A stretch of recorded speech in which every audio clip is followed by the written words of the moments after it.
Ahead to the work week. Yeah, Gary. first time in a while as we look at just the next 5 days that our impacts are pretty low, all things considered. Maybe a yellow light the next couple of days just because of some added heat and humidity, but otherwise it's pretty quiet. Now, we felt that heat today with 96 degrees, closer to 100, but not many 100-degree readings throughout the entire area. And you look at some of the 80s even in some cases in the Metro East, mid-90s as that heat continues to build from the southwest. One thing we have noticed is our humidity is starting to come up a little bit, and while it's not as high as it can be, it's noticeably more humid. That means you're not going to drop down as far when it's not dry overnight. That's what we're going to feel, where we're only going to drop down to the low to mid 70s as these dew points stay there. So you even have a feels like reading at night. So that's going to be something to watch out for tomorrow. That's going to be the only thing that we look ahead. Our overnight lows will start out in the low to mid 70s. Once again, the difference between this and the excessive heat and heat advisories of last week and our weather impact alert days are we don't start out at 80 for one, and two,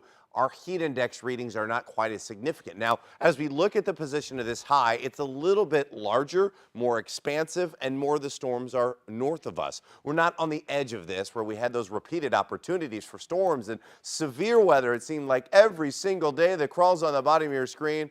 We're not going to have that this week. We've got heat that settles in for at least the first couple of days, and that's what's going to be the main focus of our weather. Let's start tomorrow. Temps up feeling like they're close to 100 degrees. Like I said, not as significant. You're still going to notice it. And then by Tuesday, a little warmer, a little bit more humid. You see that feels like over 100 degrees. But watch Wednesday.